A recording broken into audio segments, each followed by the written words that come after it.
Actually, there's some live video right now from the front of the Delta II second stage, and hopefully we can maintain that signal.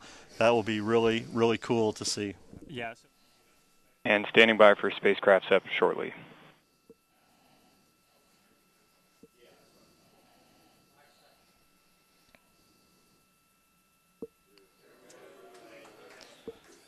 And we have good indication of separation of the ICESat-2 spacecraft. Awesome. That is great. That's what we want to see. That motion there you see on your screen is the spacecraft drifting away from the second stage. So that looks good. Obviously, we'll get full reports later, but definitely like a lot of people breathing another sigh of relief. There's several of those that happened today. It's just another milestone.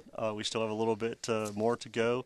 And like we said, verify that solar panels are out and get that state of health. As you had mentioned earlier, they want to get into that light, 24-hour light, and be ready to go. So we're waiting to see that.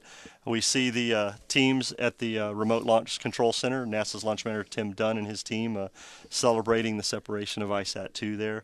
That's a very historic moment for this final Delta II. Yeah, and I'm sure a lot of spacecraft folks, Goddard folks, Northrop Grumman, that are, again, another big sigh of relief. But I want to actually take a step back for a second and talk about the Delta II. So again, this was the final Delta II, 155th. But we were expecting the final Delta II was actually going to launch in 2011. When we launched the 2011, there was a Delta II mission, and we thought that was the last one. So, Mick, how are we here today with another Delta II?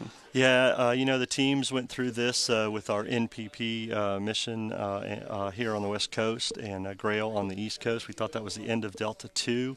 However, NASA still had some science missions out there, and United Launch Alliance kind of stepped up and said, we've still got some Delta IIs left.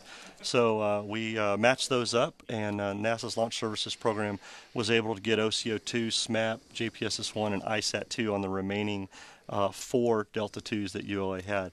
But what most people don't know is I think that they don't know that there's a 5th Delta II out there, or parts of a Delta II, I should say. Most of one. We couldn't launch it, but there is some information we'd like to share on that with those parts that are available, and I think United Launch Alliance's Tori Bruno has an announcement for us.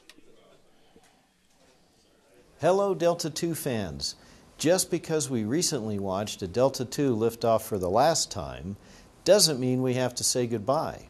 I'm excited to announce that the final Delta II rocket will soon take its place in the lineup of historic rockets located in the Rocket Garden at NASA's Kennedy Space Center Visitors Complex in Florida. The Delta II rocket has been a venerable rocket for NASA and civilian scientists, the U.S. military, and commercial customers throughout its almost 30 years of service. This program comes to a close with the final launch of NASA's ICESat-2, but its legacy will continue, and the Visitors Complex will help us keep the story of success of this much revered rocket in the hearts and minds of the public. The maiden Delta II took flight on Valentine's Day in 1989, successfully delivering the first operational GPS satellite into space. Since that first launch, Delta II rockets have launched 154 successful missions. Its resume includes several trips to Mars, as well as the planet-hunting Kepler, the twin lunar orbiting Grail spacecraft, 48 GPS satellites, and numerous commercial imaging and communication satellites. These tremendous achievements are a tribute to the dedicated team at ULA and our supplier partners that ensure mission success each and every launch. So, the next time you are in Florida, stop by the Kennedy Space Center Visitor Complex and take a selfie with the Delta II and make sure and tag @ULA Launch.